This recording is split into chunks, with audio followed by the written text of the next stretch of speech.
Ladies and gentlemen, last time we talked about the apogee of Stalinism, about Stalin's role in the planning of the Great Terror between 1934 and 1938. We saw that Stalin had personal motives to purge the party organization, not just of Kirov, his chief rival, but also of many other people high in the party. We saw that he was capable of signing as many as 3,000 plus death warrants in a single day. But we pointed out also that Stalin could not be held personally responsible for the scale of terror that occurred in Soviet Union in the 1930s. The hundreds of thousands of arrests, the incarceration of people in the hard labor camps, the destruction of human life at Kolyma. For these things, other individuals were the willing instruments of the party, and they must accept, it seems to me, moral responsibility.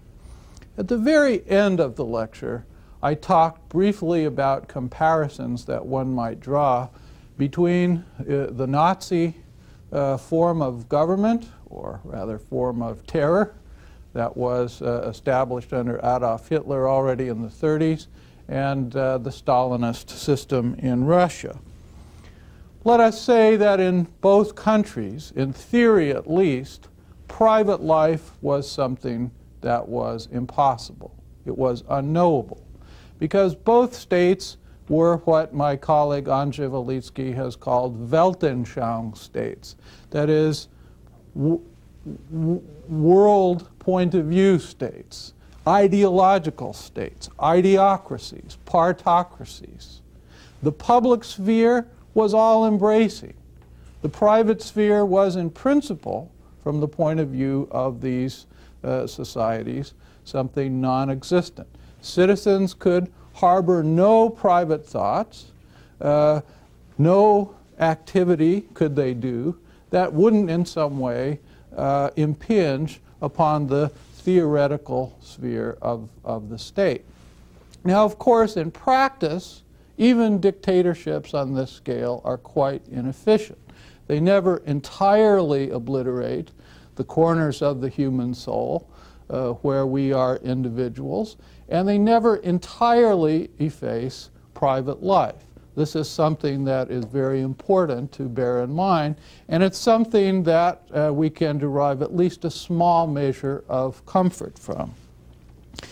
It seems to me that everyone would agree that the dictators and the parties in both systems used power quite ruthlessly against their opponents. In this, they were brothers under the skin. And finally, it could be argued that concentration camps, that barbed wire and machine guns, were the appropriate symbols of both regimes in the end. Indeed, George Steiner, who once taught me a course at Stanford and who wrote a fine essay called In Bluebeard's Castle, developing some of the points he made in his Stanford seminar, argued that barbed wire and machine guns are the symbols of the 20th century period.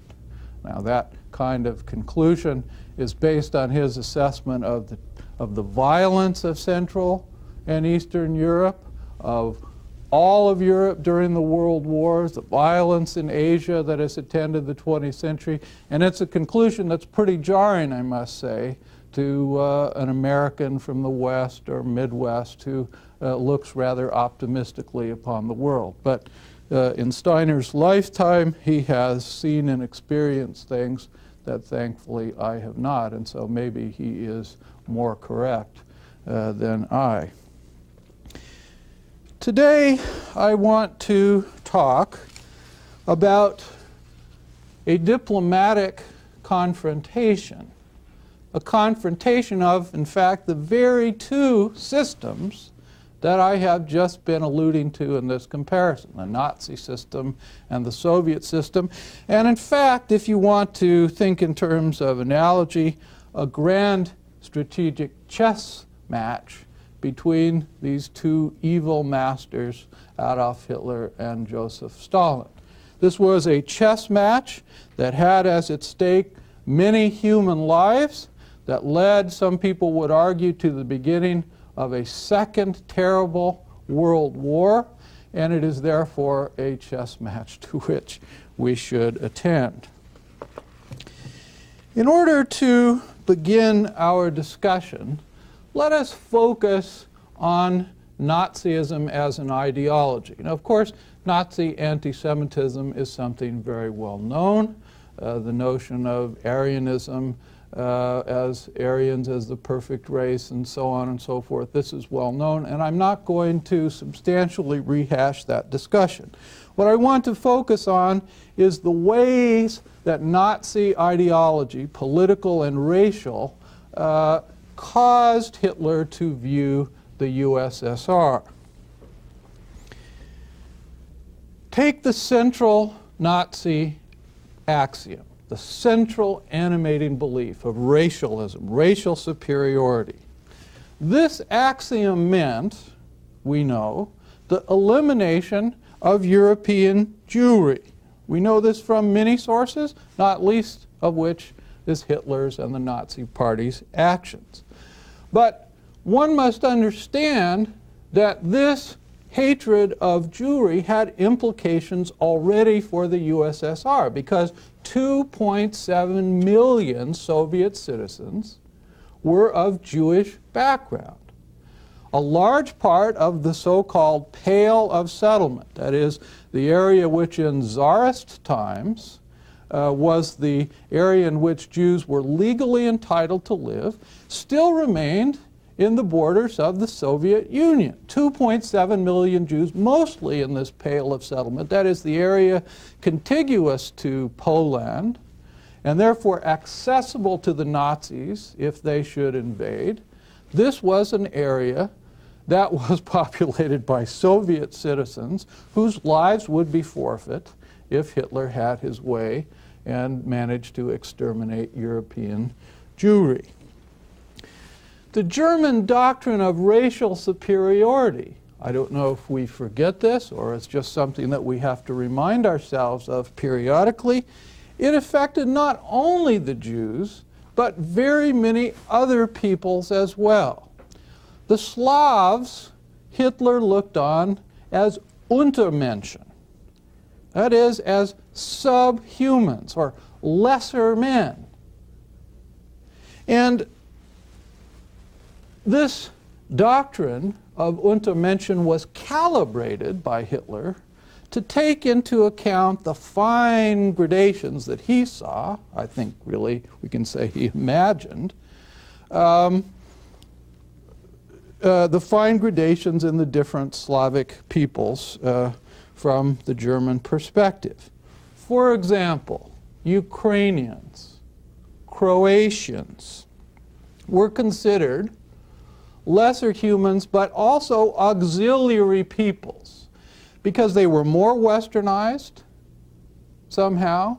They were racially different than some of the other Eastern Slavs, and therefore they could be permitted to exist as auxiliary peoples, as Hilfsleute, help people for the Nazi cause. The Russians, on the other hand, the ethnic group that comprised the center of the Russian state, were people that, in the long run, were simply inferior and would have to be done away with.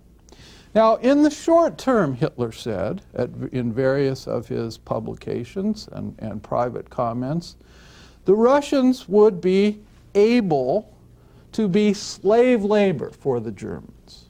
That is, when the Germans established their political suzerainty over the USSR, which Hitler thought they inevitably would, the Russians could be made to do menial tasks, building of homes, for example, manual labor, that would ease the way of the German colonizers. But at a certain point, Hitler's racial theory held, When the Lebensraum, the living room in the East, had been fully prepared by this slave labor, then it would be necessary for the German colonizers simply to eliminate the slaves. That is to say, we translate this again into human terms, that the fate that awaited the Russians as a racial group, according to the Nazis, was extermination. It would come not as swiftly as the extermination of the Jews, but it would come inevitably if Hitler had his way. The Nazis argued in favor of this principle of Lebensraum, therefore, both racially as something that was a necessity rooted in the superiority of the German people, and also imperially. The German Reich, the Third Reich, was an empire. And this was an empire that was so powerful that it would have to expand. It was driven by its very essence, especially to expand to the East. Hitler thought, by analogy, to the great medieval German emperor, Friedrich Barbarossa, and of the German cultural and military Drang nach Osten, the march or the drive to the East. There was a sort of feudal and retrospective element to Nazi ideology that perhaps we lose sight of. Hitler styled himself a kind of Germanic knight, someone in the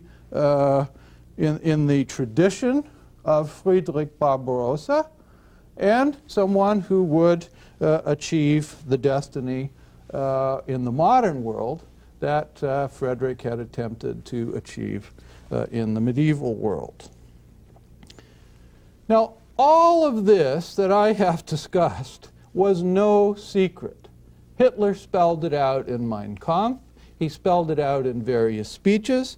He published it, he pointed it out, incidentally, in his second book, which was a manuscript that was unpublished until after the Second World War. He pointed it out to his generals in 1937 in the famous Hossbach Memorandum, where he told the generals that Germany's destiny lay in the East, and the achievement of this destiny would inevitably require war, and war against Russia was part and parcel of the plan. Well, is there any doubt, then, that from Hitler's perspective, the world was too small for the Soviet Union and the Nazi state? One or the other would triumph, and of course, in Hitler's mind, it would be the Nazis. Now, given this racial and imperial hostility, and also ideological hostility, Hitler associated Bolshevism and communism with Jewishness. This is, to us, one of the most irrational elements of his thought. It's like a parody, a comic book, that Hitler held that the Soviet state and communism which it represented was in fact a Jewish infection.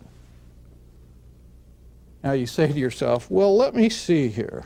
How can this be? Stalin was not Jewish. Lenin was not Jewish, although it is rumored that perhaps one of his ancestors, one of his grandparents might have been Jewish, but that was not known to the general public. Of course, the first nominal head of the Soviet state, Yakov Sverdlov, had been Jewish, and Trotsky had been Jewish, but these were people that were long ago removed from the scene. Actually, if you want to count and be technical about it, about a quarter of the Bolshevik leadership was of Jewish background, and these were people who came to Bolshevism, incidentally, because of Tsarist anti-Semitism. They joined the revolutionary movement for perfectly rational reasons. There were lots of Latvians, in Stalin's case Georgians. There were people of every nationality that were involved in the... So what I'm saying is Hitler's association of Judaism and Bolshevism was something irrational. But nevertheless, sometimes in politics, perception is more important than fact. Even illusion in this case, or dream, evil dream of Hitler is more important than the reality. Well, in light of this ideological, as well as all the other kinds of hostility, what was Soviet policy towards the Nazis? And here we arrive at a subject that has just never ceased to baffle me. It is so surprising that the Soviet policy toward the Nazis is inconsistent that I am staggered every time that I talk about it. But let me try and explain to you the inconsistencies as I see them. Before 1933, that is, before the Nazi seizure of power, the Soviet policy toward Germany was largely pro-German. And this despite the fact that Germany was a capitalist state. The reason for the pro-Germanic element in Soviet policy, it seems to me, before 1933, is that the two outcast nations of Europe following the First World War were the Germans and the Soviet Union. The Germans because they were blamed by the French and the British for starting the First World War. And they were, of course, the ones principally punished under the Treaty of Versailles. The Soviets were outcast for ideological reasons. They wanted a worldwide socialist revolution, the Europeans felt, and they wanted to discard international law. Therefore, they could not be trusted diplomatically as partners. They could not be welcomed into the League of Nations, into the comity of nations in Europe. It simply was impossible. So, the two outcast nations, as sometimes happens, connected with each other. Trade agreements occurred early on, breaking the diplomatic isolation of both parties. And then something very interesting, but little known, is that there were secret military agreements between the Germans and the Soviets in the 1920s. Now, from the German perspective, it's very clear why these military agreements were advantageous. Under the terms of them, the Germans could evade the troop ceiling and the quota of officers that was imposed by the Treaty of Versailles. They could train their officers and certain elite soldier units on Soviet territory under the cloak of secrecy and thereby evade the condition of the Versailles Treaty that says the German army was limited to 100,000 troops and a certain number of officers and so on. From the Soviet point of view, I really do not see any advantage whatsoever here. I don't understand why a socialist state would permit a capitalist state, which is known for its history of aggression from the Russian point of view anyway. I don't understand why this state would allow the training of troops and officers of another power on its territory. But it's one of the strange things in history that this actually happened. Now, even before 1933, there was in Germany a social democratic party and a communist party. The Communist Party was close to Moscow, followed in fact the line that was set by Lenin and then by Stalin in the Kremlin. But the Social Democratic Party, which had been the mass party, mass Marxist party in Germany before the First World War, and which could trace its heritage back to Lassalle and back to Karl Marx and so on, this party was, from the Soviet perspective, suspect. It was a party that, in fact, was bourgeoisified. It was too moderate. It was not revolutionary. The aristocracy of laborers was represented in this party. It was a parliamentary party and not a revolutionary party. And therefore, the attitude that Stalin took towards these two parties is as follows. He instructed the German Communist Party that the greatest enemy in Germany in the 20s and early 30s was not the Nazis, but rather the Social Democrats, the nominally Marxist, but in fact bourgeoisified party that had lost its ideological fervor, was a kind of apostate from Marxism. Now, after Hitler took power in 1933, strangely, this policy of the Communist Party of the Soviet Union was continued for a good amount of time.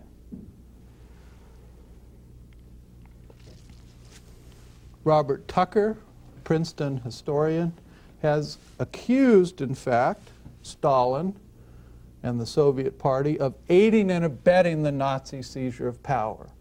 German communists, he said, did not oppose in the streets with sufficient fervor the Nazis. In fact, they directed their competitive energies toward the Social Democrats. And even after the Nazi seizure of power, the attitude that the communists took was, the worse the better. Let the Nazis put their policies into play. There will be an inevitable reaction, and it will redound to our benefit. So the worse for the Germans, in the long run, the better for our cause, the communist cause. Now, Stalin's comparatively friendly policy toward the Nazis was bitterly criticized by Trotsky from abroad and by Nikolai Bukharin at home. Bukharin and Trotsky both, in their different ways, identified the terrible danger, the fatal danger to the Soviet Union that Nazism represented. And they worried about this in public articles, in the case of Bukharin, and in speeches and articles delivered ad nauseum by Trotsky in his various publications. Stalin finally reacted to this criticism and changed party policy around 1934 in the middle of the year. So a full year and a half roughly had elapsed since Hitler took power before Stalin changed Soviet policy. The policy that was adopted by the Soviet Union in May of '34 and remained in course more or less until the summer of 1939 was a policy of the so-called Popular Front. Now, what this policy amounted to was this, that now that it was recognized that Nazism in Germany and fascism in Italy were really dangerous, that it would be in the interest of communist parties in Western Europe to collaborate with Social Democrats and liberals, in fact, with every opponent of Nazism and fascism. Hence the term Popular Front. Everybody amongst the people who stood against fascism was a part of this broad coalition or front of left and center parties against Nazism. So this was a break in the previous policy pursued by the Soviet Union, and one says to oneself, oh, well, finally, Stalin sees it, and he is embarking on a rational policy. Except that in summer of 1939, another volte-face, another change of face of 180 degrees. Stalin and Hitler initiate negotiations, and these negotiations conducted by Ribbentrop on the German side, the German foreign minister, and Vyacheslav Molotov on the Soviet side. He was the Soviet foreign minister put in charge just at this point for these negotiations. These parties negotiated the terms of the famous Nazi-Soviet Pact, or Molotov-Ribbentrop Pact, as it is often called. Of what did the pact consist? Well, formally speaking, that is, the announcement to the world was sort of anticlimactic. There was a 10-year non-aggression treaty that was signed by these two parties, and terms of a small trade agreement were published as well. What was important about the Nazi-Soviet Pact wasn't this, because Hitler had by this point signed and broken several non-aggression pacts with other countries. So the non-aggression portion of this famous pact amounted really to very little except advertising. The heart of the pact, the point of the negotiation, is to be found in the so-called secret protocols of this pact. Secret because they weren't published for a long time, and as late as 1989, the Soviet Union denied the very existence of secret protocols to the pact. And there was incidentally a flurry of activity on the part of historians who were deputized by Mr. Gorbachev, and then also historians in this country and Germany, trying to find the original text of the pact in the archives. Well, what did it say? It said that Eastern Europe would be divided into spheres of influence. Poland, first and foremost, would be divided along the line of the Vistula River between a Nazi zone and a Soviet zone. And later, at Stalin's suggestion, this line of demarcation was changed to the so-called Curzon line that more closely corresponded to demographic boundaries. Other areas of Eastern Europe were to be divided as well. So Finland, Estonia, and Latvia, as well as portions of Bessarabia, would be incorporated into Soviet spheres of influence, and the rest of Eastern Europe was to fall into the German zone. It was specified under the terms of this pact that each signatory was to undertake not to ask questions about the disposition of the other party's sphere of influence. Now you say, this is legalese, and what does it mean?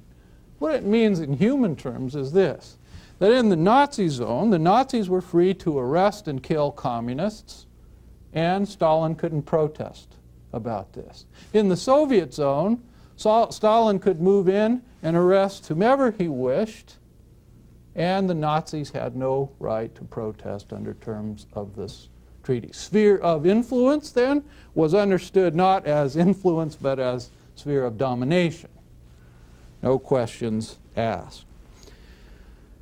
Later, the demarcation line in the Baltic states was changed. Again, at Stalin's suggestion, Lithuania was added to the Soviet sphere of influence. So all of the former Baltic provinces, which had been a part of the Russian Empire, which had been independent briefly after the First World War, were now to be incorporated in the Soviet sphere again.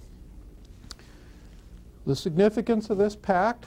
Well, it was the end of the Popular Front, that's for sure.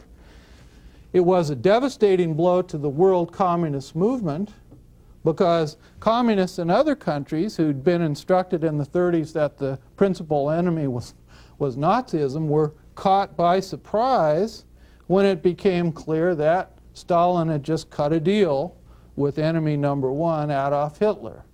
And a lot of people in the wake of August 1939 left the world communist movement. In fact, there are historians of communism who tell you that this was a watershed event and that communism never recovered its prestige, at least amongst intellectuals, after this moment. But more important than all of that is that this pact meant really the beginning of the Second World War. Stalin knew perfectly well that once the pact was in effect, that Hitler wouldn't have to worry about a Soviet intervention in the case of a Nazi invasion to Poland. He wouldn't have to worry about a Soviet alliance with the French and the British.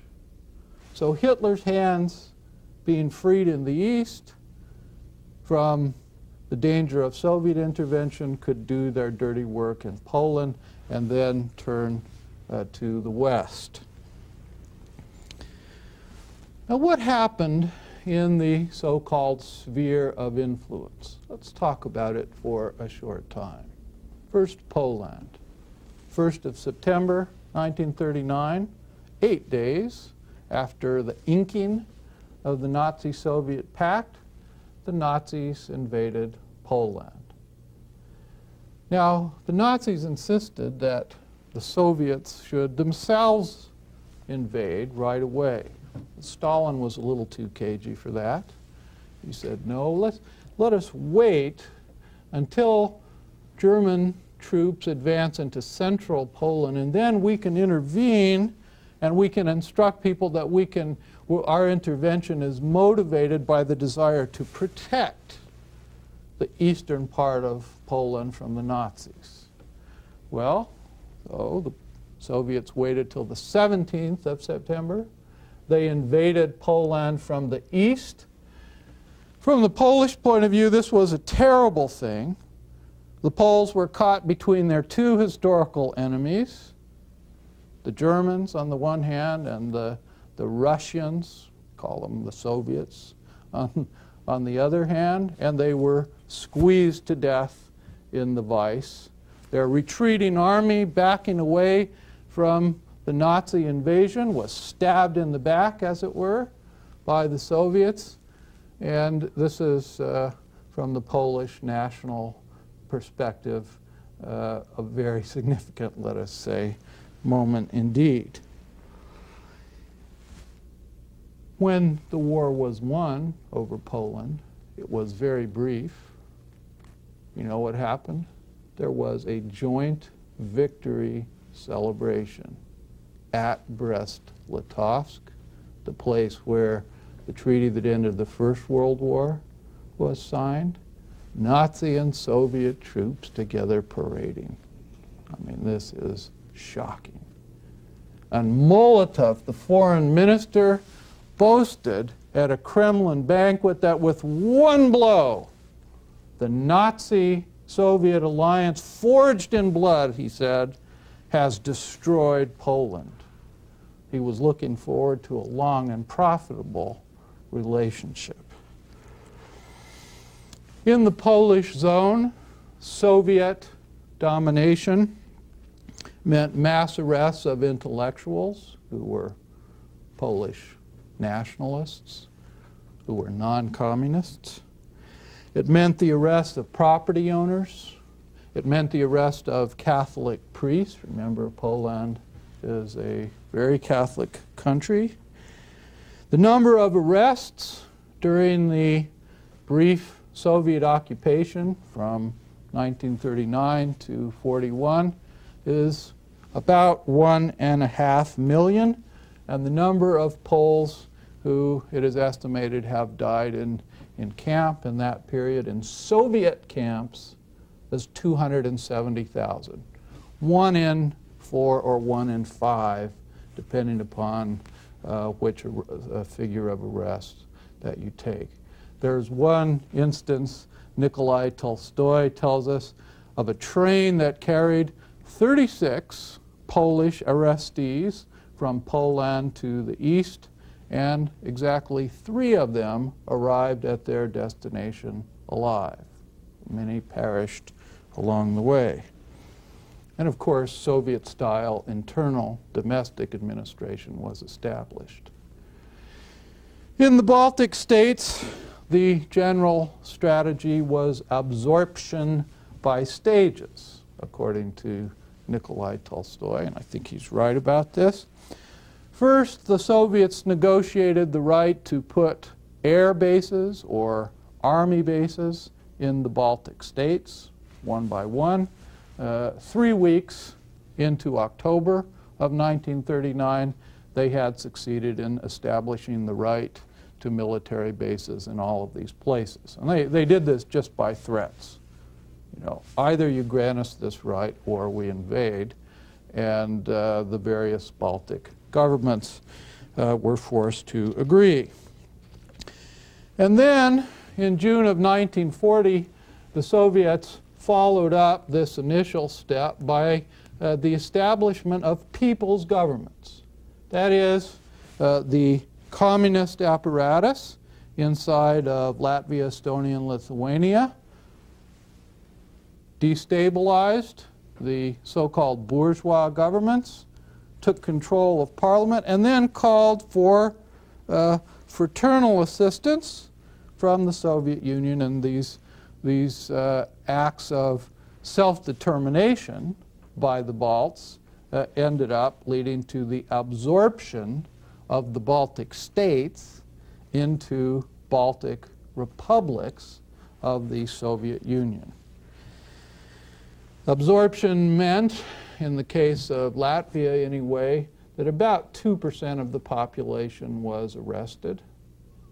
It's a pretty good number of people if you start counting from mid-1940 to the 22nd of June 1941, just over a year. If you translate 2% of the population into American terms, I don't know how many states, maybe the whole population of 4 or 5 states in America, if you pick the right ones, would be 2% of the population. That's how many people were arrested. And then there was the case of Finland. Now, Finland was a different case than the Poles, who had been invaded by the Nazis and had them to contend with, and different from the Baltic states, which had had only a brief period of independence. Finland had had its period, at least, of nominal independence.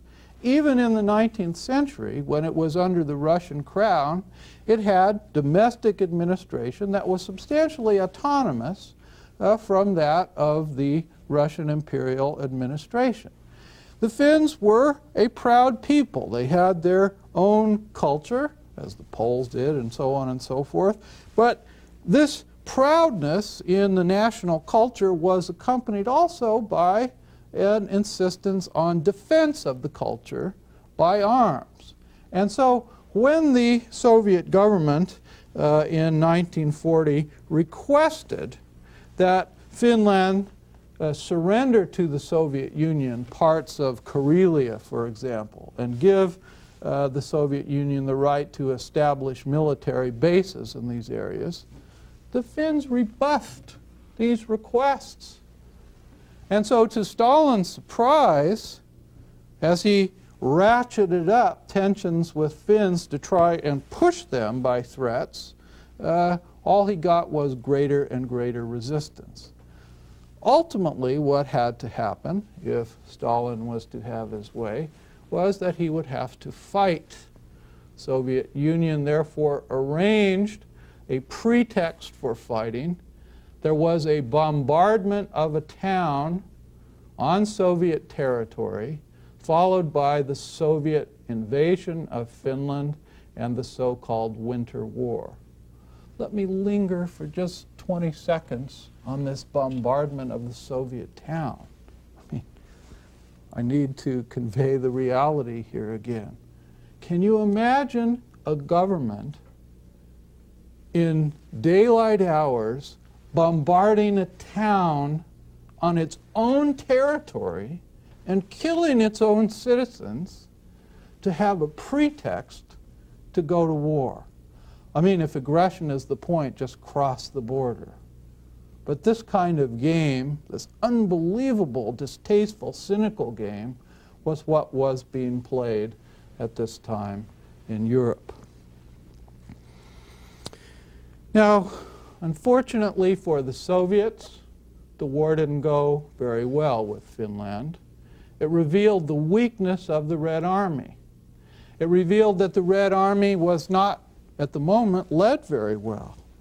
Now you ask, how can that be? The powerful Red Army not led so very well? Well, the answer is look to the purges.